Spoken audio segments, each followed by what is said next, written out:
السلام علیکم ناظرین، میں ہوں ڈاکٹر عمار اور آپ دیکھ رہے ہیں میرا یوٹیوب چینل۔ ناظرین، آج ہم بات کریں گے معاشرے کے ایک دردناک پہلو کی۔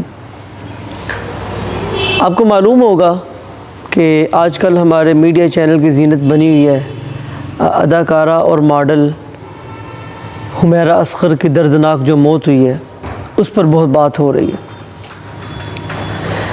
میں اس پہ بات یہ کروں گا، اس کا تھوڑا بیک گراؤنڈ آپ کو صرف یہ بتاؤں گا کہ وہ لڑکی جو تھی وہ ایک ایجوکیٹڈ لڑکی تھی، پڑھی لکھی لڑکی تھی۔ لاہور میں جو ہے ایک انسٹیٹیوٹ، وہاں انہوں نے پہلے بی ایس آنر کیا، پھر ایم فل کیا، لیکن یہاں میں تھوڑی سی اس سے ہٹ کے بات کرنا چاہوں گا۔ بات یہ پہلی کہ 2018 میں لاہور رہنے والی ایک لڑکی کو اپنا گھر چھوڑ کے کراچی کیوں آنا پڑا؟ اب میری نظر میں اس کے دو پہلو ہیں۔ ایک تو اس کے والدین اس کو کیوں قائل نہیں کر سکے کہ وہ کراچی شفٹ نہ ہو، اکیلی لڑکی ہے، جبکہ وہ ایک پڑھی لکھی لڑکی تھی اور ایک ایم فل لڑکی تھی۔ اس کے دو پہلو ہو سکتے ہیں، ایک تو اسلام سے دوری، دوسرا والدین کا بچوں کے ساتھ انٹریکشن نہ ہونا۔ اب آج کے دور میں آپ کو پتہ ہی ہوگا کہ والدین جو ہیں وہ بچوں کے ساتھ کتنا تعلق رکھتے ہیں، کیا ان کے پرابلم، ان کے مسائل سنتے ہیں؟ جب وہ ان کے پرابلم، ان کے مسائل نہیں سنیں گے یا ان کا انٹریکشن اتنا مضبوط نہیں ہوگا تو پھر اسی طرح کے بھیانک نتائج سامنے آنے کے چانسز ہوتے ہیں۔ معلوم ہوا ہے کہ وہ حمیرہ اصغر ایک ویل آف گھرانے سے تعلق رکھتی تھی اور ان کے والدین جو ہیں آرمی بیک گراؤنڈ رکھتے ہیں، آرمی سے ان کا تعلق تھا، اور وہ لڑکی ایک جم ٹرینر بھی تھی، ماڈلنگ کے ساتھ ساتھ جم ٹریننگ کرتی تھی، بلکہ ٹریننگ کرواتی تھی، اور اس سے وہ پیسے کما کے اپنا گزارا کرتی تھی۔ اس کا آخری انٹرویو احمد علی بٹ صاحب جو ہیں ہمارے، وہ بھی اسی شعبے میں سے وابستہ ہیں، شعبے سے، تو انہوں نے اس کو بتایا کہ چند لوگوں سے مجھے خطرہ ہے۔ اب بات کرتے ہیں ہمارے معاشرے کی کہ ایس ایس پی ساؤتھ کراچی، ان کے مطابق اس بچی کو تقریباً فوت ہوئے تقریباً 6 ماہ سے زیادہ ہو چکا ہے۔ اس کا ثبوت انہوں نے کیا دیا، یہ انویسٹیگیشن کے بعد پتہ چلا ہے۔ پتہ یہ چلا کہ وہ جو موبائل تھا اس پہ جو آخری میسیج تھا وہ 30 سپتمبر 2024 کو گیا ہے، جبکہ وہ بڑی سوشل میڈیا پہ بڑی ایکٹیو تھی، اور آخری کال جو اکتوبر 2024 میں کی گئی تھی۔ اب بات یہ ہے کہ ہمسایوں کو کیا اس چیز کا پتہ نہ چلا کہ کوئی آواز نہیں آ رہی فلیٹ میں سے، فلیٹ وہاں جہاں پہ وہ رہتی تھی یہاں سے کوئی آواز نہیں آ رہی، وہاں پہ کوئی بجلی نہیں تھی، مالک مکان نے چونکہ بجلی کاٹ دی تھی، پچھلے تقریباً 1 سال کا کرایہ نہ دینے کی بنا پر بجلی کاٹ دی، اب کوئی آواز نہیں وہاں سے آ رہی، کسی کو کچھ پتہ نہیں چلا، جبکہ اس بچی کو فوت ہوئے تقریباً 6 ماہ کا عرصہ ہو چکا ہے۔ تو تعفن پھیل چکا تھا، ان کی جو لاش تھی وہ اس میں سے بدبو آ رہی تھی، اس کو لاش کی بہت حالت خراب ہو چکی تھی، تو کسی کو پتہ نہ چلا۔ تو ہم اس کو بھی اس پہلو سے دیکھتے ہیں کہ کیا ہم ہمسائے کے طور پہ اپنے حقوق، ہم معاشرہ جو ہے ہمارا، وہ کیا ہم اپنے ہمسایوں کے جو حقوق ہیں وہ اچھے طریقے سے ادا کر رہے ہیں؟ تو اس کا جواب بھی انفارچونیٹلی ہمیں نہ ہی ملے گا۔ اب بات کریں گے ماڈل کے جو لاش تھی وہ جب خراب ہو گئی، اس کو ظاہر سی بات ہے پھر سرد خانے میں رکھوانا پڑا، برف خانے میں رکھوانا پڑا۔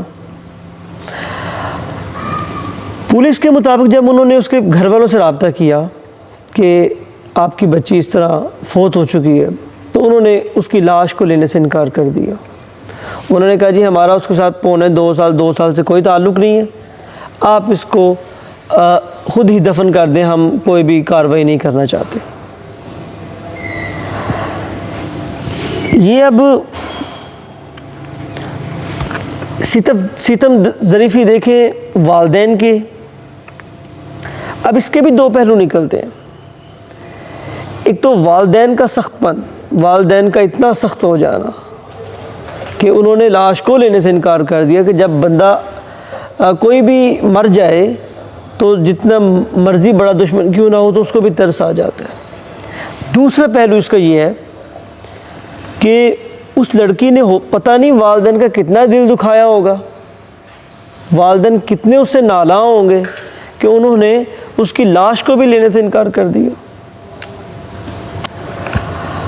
اب رپورٹ یہ کی جا رہی ہے کہ اس کے بہنوئی کا کہنا ہے کہ وہ اب والدین جو ہیں وہ اس کی لاش لینے پہ راضی ہو گئے۔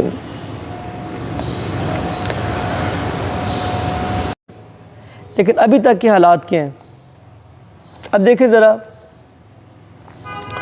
اس بچی کے سر پر نہ باپ نے ہاتھ رکھا، نہ اس کو بھائی بہن کا پیار ملا، وہ اکیلی اور خاموش ہے ایک سوال بن کر۔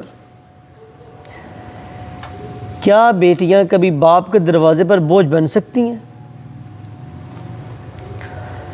جن خوابوں کے لیے اولاد ضد کرتی ہے، کبھی کبھار وہ خواب انسانوں کو دور لے جاتے ہیں، اپنے چاہنے والوں سے، اپنے پیاروں سے دور لے جاتے ہیں۔ آج وہ ایک ایسی لاش ہے جسے کوئی کندھا دینے والا نہیں ہے۔ شاید وقت نے بہت کچھ چھین لیا اس سے، رشتے، ساتھ، نام، عزت، ہر چیز نے اس کا ساتھ چھوڑ دی۔ اب ہمیں سوچنا چاہیے کہ ماں باپ کے ساتھ ان کی رضا، ان کی باتیں، یہ کتنی بڑی نعمت ہے۔ جو ان سے محروم ہو جاتے ہیں وہ تنہا رہ جاتے ہیں، وہ دنیا میں ذلیل اور خوار ہو جاتے ہیں۔ لیکن اس میں ایک پہلو بھی ذہن میں رکھنا ہوگا کہ ہم کہیں کہ وہ اس انڈسٹری میں چلی گئی تو اب تو وہ جو ہے نا وہ جہنمی ہی جہنمی ہے۔ یہ ہمارا اختیار نہیں، ہم کسی کو جہنمی یا جنتی ڈکلیئر کریں۔ اب بات یہ ہے کہ ہم صرف، اب آپ نے سنا ہوگا نا وہ واقعہ کہ ایک طوائفہ تھی، ایک جو ہے وہ گانے بجانے والی تھی، تو اس نے ایک کتے کو پانی پلایا، تو اللہ نے وہ جب پانی پلانے کی وجہ سے اس کو صرف اتنی سی نیکی سے بخش دیا۔ یہ اللہ تعالیٰ کی مرضی ہے کہ وہ جس کو چاہے بخش دے، جس کو چاہے نہ بخشے۔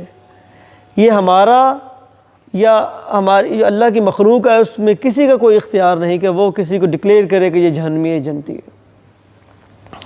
لیکن ہمارے لیے اس میں سبق ضرور ہے۔ تو آخر میں اللہ سے یہ دعا ہے کہ اللہ کسی بیٹی کا انجام ایسا نہ کرے، اور اولاد کو بھی اپنے ماں باپ کا تابع دار اور فرما بردار بنائے۔ یہ اولاد کو بھی سوچنا ہوگا کہ اللہ تعالیٰ سے یہ بھی دعا ہے کہ اللہ تعالیٰ اولاد کو یہ شعور دے کہ والدین کی رضا میں ہی سب کچھ ہے، اس کی والدین کی رضا میں ہی اللہ کی رضا ہے، اللہ تعالیٰ راضی ہیں، اور اسی سے ہی ہماری دنیا کی بھلائی ہے، اس کے بغیر زندگی ویران ہے۔ اللہ تعالیٰ سب کے والدین کا سایہ ان پہ تا دیر قائم و دائم فرمائے، اور جن کے والدین نہیں ہیں اللہ تعالیٰ ان کو جنت میں جگہ دے۔ والسلام۔ آج کے لیے بس اتنا ہی، انشاءاللہ نیکسٹ ویڈیو میں ملیں گے۔ اللہ حافظ۔